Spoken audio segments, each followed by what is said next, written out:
Anda kembali bersama kami di Breaking News Kompas TV, Saudara. Masih bicara mengenai euforia pasca pertandingan playoff Olimpiade Paris 2024 antara Timnas Garuda Muda Indonesia U23 melawan Guinea yang memang nampaknya berbuah pengalaman dibandingkan dengan berbuah tiket. Seperti apa kondisinya kita akan langsung lihat bergabung bersama dengan jurnalis Kompas TV, ada Nanda Aprilia. Nanda, selamat malam. Saya paham bahwa kekecewaan pasti ada, tapi pembelajaran ini nampaknya yang lebih mahal ya, terutama bagi PSSI juga. Bagaimana reaksi mereka?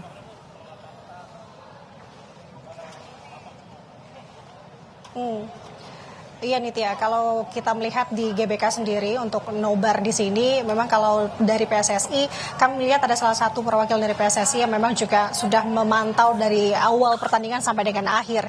Yakni langsung saja terkait dengan bagaimana respons terkait dengan hasil hari ini Timnas Indonesia melawan Timnas Guinea.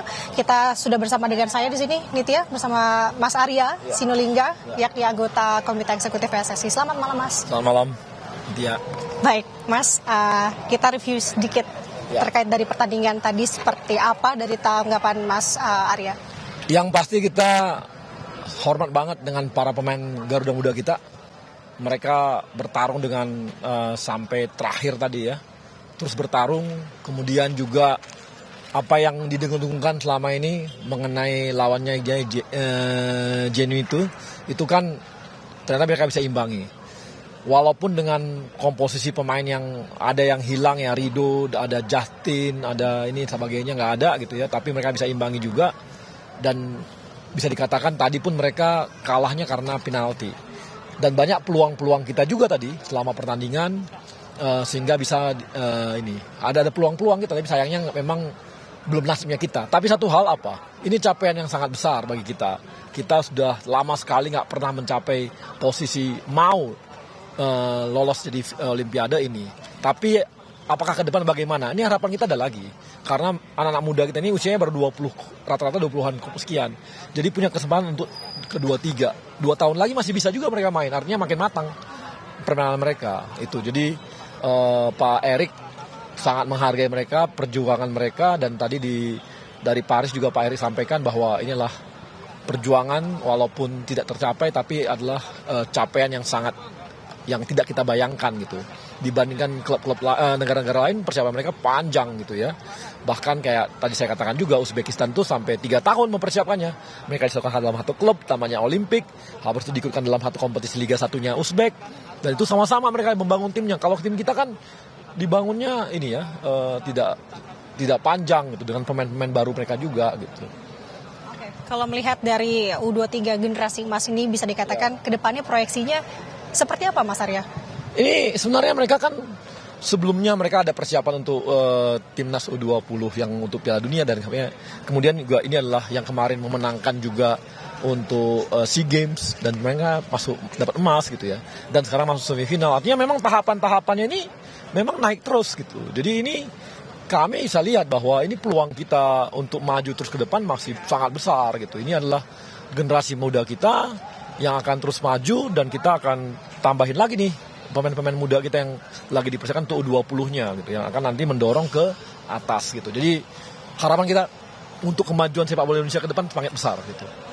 Tapi kalau dari PSSI sendiri catatannya apa sih, Mas? Jadi evaluasi sehingga bisa Indonesia bisa lebih U23 khususnya juga bisa bertanding di internasional.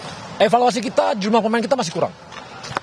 Jumlah pemain kita masih sangat banyak yang butuh. Tadi kan bisa kelihatan Rido nggak ada, kemarin kita goyah kan waktu lawan Irak gitu ya. Tapi kan memang betul ditutupi dengan yang lain, tapi bahwa jumlah pemain kita masih kurang. Jadi kita memang membutuhkan pemain-pemain yang sama tingkat kualitasnya, sehingga pelatih kita itu punya pilihan-pilihan ketika mengganti pemainnya.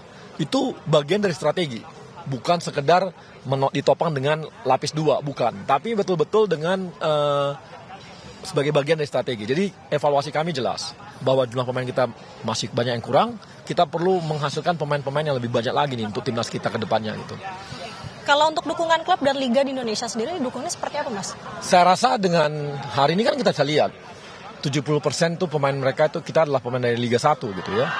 Moga-moga dengan nanti perbaikan liga yang kita lakukan juga, kan timnas sudah kita perbaiki nih. Hasilnya seperti ini. Nanti senior pun lawan Piala Dunia. Kita punya kesempatan juga nih masuk ke putaran ketiga. Artinya ini di timnas sudah ada track yang bagus gitu ya. Nah sekarang kita harus perbaiki liga kita nih. Makin perbaiki Liga 3, kualitasnya diperbaiki, seperti VAR dan sebagainya. Lihat loh, kemarin kita di AFC di U23, itu kelihatan pemain kita agak kagok itu dengan VAR.